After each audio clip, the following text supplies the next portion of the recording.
according to Caesars. The last team we're going to talk about, the Seahawks, are currently sitting at 6 wins, according to Caesars. Brady, I'll go to you. We talked about this a few weeks ago with John Breach. You played for Pete Carroll.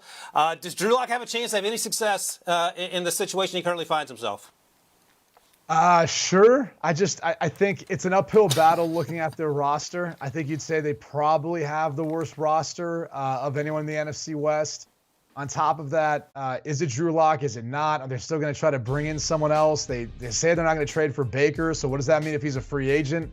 There's just so many question marks around this team. I honestly feel like they're building this team for 2023. I don't think they're building this team for 2022. I think that's why they drafted the way they did. You look at the schedule, a late bye-ish, not necessarily great, but the way they start off, I think they'll stumble out of the blocks versus, Denver with Russell coming back.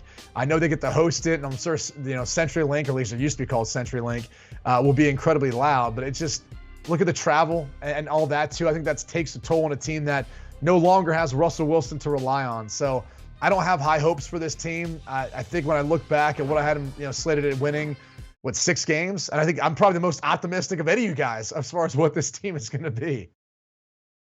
I go under, Brady. It's going to be a long year for Seattle. The thing about Russell Wilson, when they had Russell, he covered up so much, right? So many mishaps that weren't necessarily mishaps for us as watchers of the game, but he was just able to cover up because of his skill set and his talent. Not having Russell and not knowing exactly who the quarterback will be, it's going to be a tough slate offensively for them, and defensively, I'm right there with you. I think this is a team that's starting to look towards the future, and you talk about almost traveling 30,000 miles in the course of 1 year.